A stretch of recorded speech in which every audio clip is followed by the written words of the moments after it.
जय महाकाल मेरे प्रिय मित्रों। आज मैं आपको वृंदावन की एक सच्ची कहानी बताने जा रही हूँ। श्री वृंदावन के ब्रजभूमि में रहने वाला चंदन अपने माँ बाप का इकलौता बेटा था। दिन भर वो ब्रज की रज में लोटपोट होता रहता, अपनी शाखाओं के साथ हटखेलियां करता, शाखाओं के साथ गैया चराने जाता। शाम होने पर यमुना जी में स्नान करके वापस घर आकर माँ बाप के चरण छूकर प्रसादी पाता।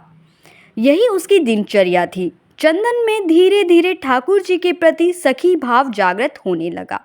अब वह ठाकुर जी की सखियों की तरह चलता, कभी कभी सर पर चुनरी ओढ़ता और कभी आंखों में काजल लगा लेता।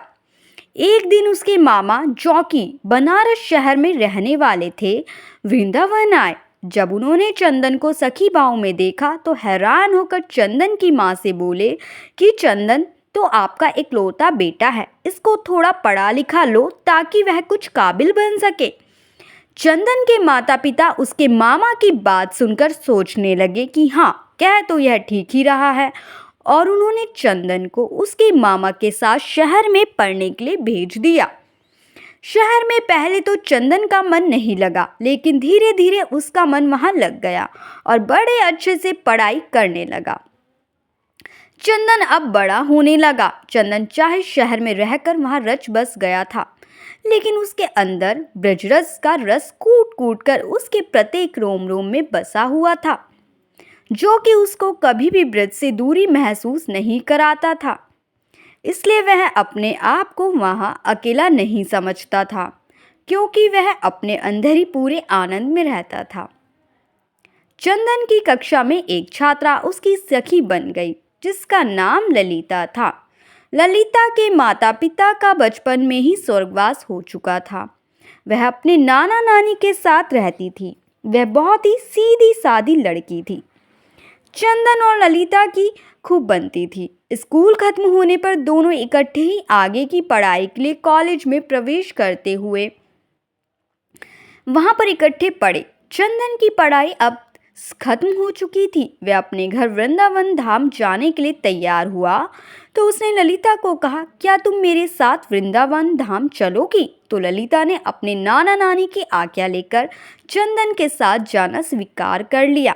अब चंदन अपने मामा जी से विदा लेकर वृंदावन धाम पहुंचा तो वृंदावन में कदम रखते ही चंदन के हाव भाव बदल से गए। वह तो एकदम से सखी भाव में आ गया। उसकी चाल नारी से नारी जैसी हो गई। वह अपनी कमर में हाथ रखकर चलने लगा। अचानक से उसकी चाल में आए परिवर्तन को देखकर ललिता हैरान होकर उसको देखती रही, लेकिन वह बोली कुछ नहीं। अब चंदन अपने घर पहुंच चुका था। घर जाकर उसने अपने माता पिता के चरण छुए और ललिता के बारे में उनको बताया। ललिता की सुंदरता और सादगी को देखकर चंदन के माता पिता भी बहुत प्रसन्न हुए। काफी दिन हो चुके थे ललिता को वृंदावन आए हुए, तो जब उसने चंदन से जाने की आज्ञा मांगी तो चंदन ने अचानक से उसको कहा, क्या तुम मेरी जीवन संगनी बनोगी?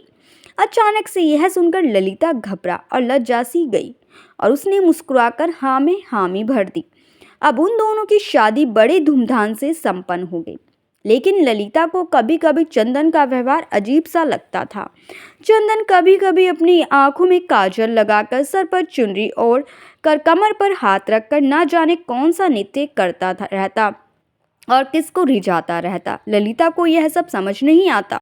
एक दिन उसने पूछा कि आप कभी कभी ऐसा रूप क्यों धारण कर लेते हो? तो चंदन मुस्कुराकर उसकी तरफ देखने लगा और तभी उसने मन मन में कुछ निश्चय किया और कहा कि प्रिय, तुम सुबह तैयार हो जाना, मुझे तुम्हें कहीं लेकर जाना है।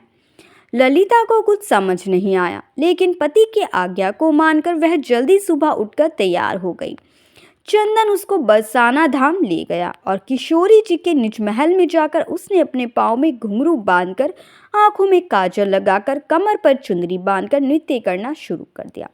ललिता उसको देखकर हैरान हो रही थी कि अचानक से चंदन को क्या हो गया। वह तो बस अपनी धुन में किशोरी जी के आगे नृत्य करता जा रहा था। उसका नृत्य इतना मंत्रमुग्ध करने वाला था कि वहां पर आए सभी भक्तजन ठिठक कर उसके नृत्य का आनंद ले रहे थे। वहां से कभी कभी पवन का एक झोंका आकर चंदन के नृत्य का आनंद ले जाता और कभी कभी सूरज की किरणें अंदर जाकर चंदन के पैरों में बजते नुपुर से निकली राधे राधे की ध्वनि को सुनकर आनंदित हो जाती। जब चंदन थोड़ा शांत हुआ तो उसने ललिता को बताया कि यह हमारी लाडली सरकार है, इनको नमन करो। ललिता को तो भी कुछ समझ न आया। वह अभी भी असमंजन में थी कि किशोरी जी को प्रणाम करके वह वापस वृंदावन आ गए। दूसरी ओर उसी शाम ठाकुर जी और किशोरी जी यमुना जी में नौका विहार करने के लिए निकले। नौका बहुत ही सुंदर तरीके से सजी हुई थी। नौका में चारों ओर कमल और मोंगरे के फूल लगे हुए थे।